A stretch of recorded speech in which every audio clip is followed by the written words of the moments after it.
Hello, everyone, and welcome back to Mr. English Channel, where learning English is easy and fun. I'm Emily.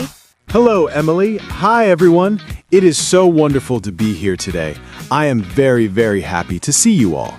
I am happy too, Paul. You look great today. How are you? I am doing very well, thank you. I have my green tea, the sun is shining, and I am ready to talk. And you, Emily? I am fantastic. I had a very good morning. I went for a walk in the park and I saw many flowers. It was very relaxing. That sounds beautiful. A walk in the park is always a good idea. It is. But today, Paul, we have something very special for our listeners. Oh, I love special episodes. What is it? Today is a Q&A episode, question and answer. Wow, that is great. I love answering questions from our friends at home. Me too. We have many messages from people all over the world. They have questions about learning English and about life. That is so cool. I am excited to help. But before we start, Paul... Oh yes, everyone, if you like our conversations, please click the like button right now. It is a big help for us. Yes, it really is. And please subscribe to Mr. English Channel. We want to make many, many more podcasts for you. And don't forget to share this with your friends or your family. If they are learning English, they can listen and learn with us. Exactly. Okay, Paul, are you ready for the first question? I am ready. Let's do it. Okay, our first question is from Anna in Mexico. Anna asks, I am very busy with work and my family. How can I find time to study English every day? Oh, that is a very good question, Anna. Many people feel this way. Life is very busy. It is. I think everyone feels a bit tired sometimes. Just like you were last week, Paul. Yes, exactly. My advice for Anna is this. Start small. You do not need 2 hours every day. I agree. 2 hours is a long time. What can she do instead? Well, she can try the 10-minute rule. Just 10 minutes of English. 10 minutes? That is very short. It is, but 10 minutes every day is better than 2 hours only on Sunday. That is so true. You can listen to a podcast, like our podcast, while you cook dinner or while you are on the bus. Yes, or you can read one short story before you go to sleep. 10 minutes is easy to find. I love that. And you can even practice while you brush your teeth. You can think about your day in English. I am brushing my teeth. Now I am washing my face. It sounds funny, but it works. It does. So, Anna, don't worry about big study times. Just 10 minutes a day is a great victory. Good job, Anna. What is the next question, Emily? The next question is from Hiro in Japan. Hiro says, I know many words, but when I speak, I forget everything. I feel very nervous. What can I do? Oh, Hiro, I understand you perfectly. Feeling nervous is very normal. It is the #1 problem for many learners. Paul, what do you do when you feel nervous? Well, like we talked about in our confidence episode, I remember that mistakes are my friends. Yes, mistakes show that you are trying, but Hiro says he forgets the words. I think Hiro should practice mirror talking. Mirror talking? Tell me more. It's simple. You stand in front of a mirror at home, you look at yourself, you smile, and you talk. Talking to yourself? Yes, you can talk about your day, or your favorite food, or your hobbies. Because you are alone, there is no pressure. No one is watching. Ah, I see. So if you forget a word, it is okay. You can just look it up or try a different word. Exactly. It builds the muscle in your brain.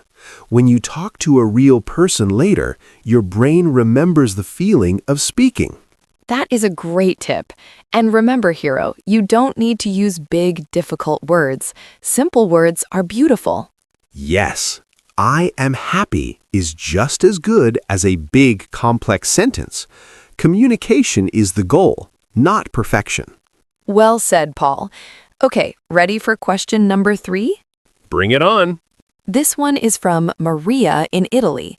Maria asks, I want to save money for a trip, but I spend too much money on small things. How can I stop? Ah, Maria, we just talked about this. Maria, you need a bicycle jar, or maybe a travel jar. Yes, Paul's famous jar. It really works, Emily. Maria, you should look at your needs and your wants. That is the most important part. Do you need that third coffee at the cafe, or is it a want? Exactly. If Maria makes her coffee at home, she can put that money into a jar. And she should put a picture of her trip on the jar. If she wants to go to Paris, she can put a picture of the Eiffel Tower there. Oh, I love that. When she looks at the money, she doesn't think, I'm losing a coffee. She thinks, I'm going to Paris. It changes your feeling from sad to happy. Saving becomes a game. Yes, and a shopping list is very important too. When you go to the supermarket, only buy what is on the list. No extra cookies. But Paul, you love cookies. Remember the cookies for Tom and Sarah at your office? Okay. Maybe one small bag of cookies is okay, but only one. You are right. Small steps, Maria. You can do it. Good luck, Maria. I hope you go on a wonderful trip. Okay, Paul. We have a question here from David in France. David asks, how can I understand English speakers when they talk very fast? It sounds like one big word. Oh, wow. Yes, that is very difficult. Sometimes I listen to movies and I think, what do they say? Me too. Even for me, some people talk very, very fast. My tip for David is to listen to the music of the English language. The music? English isn't a song, Paul. No, but it has a rhythm. Some words are loud and long, and some words are small and quiet. That is true. We usually stress the important words, like nouns and verbs. Yes. David, try to listen for the important words. You don't need to hear every the, or of. If you hear go, supermarket, Friday, you understand the meaning. Exactly. Also, David can try active listening. Listen to a short audio, maybe 1 minute long. Listen many times. The first time, just listen. The second time, try to write down 3 words. The third time, try to understand the whole story. Yes, and use subtitles in English if you watch a movie. It helps your eyes and ears work together. That is a very good idea.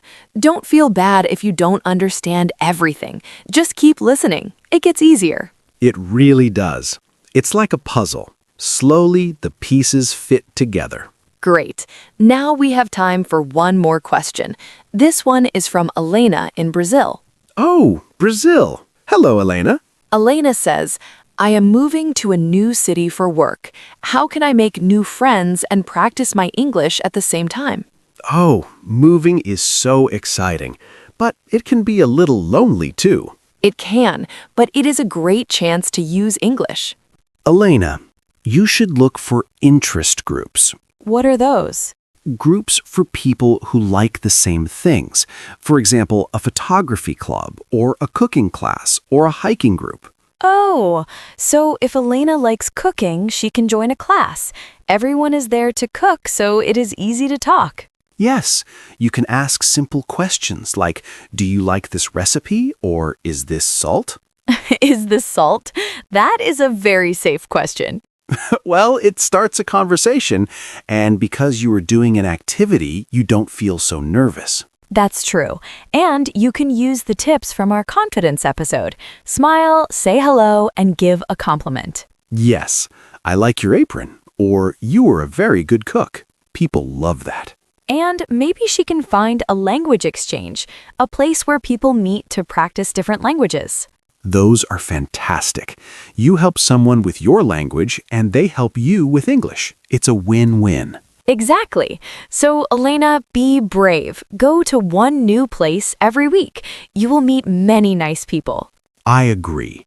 Brazilians are very friendly, and I am sure people in your new city will be friendly too.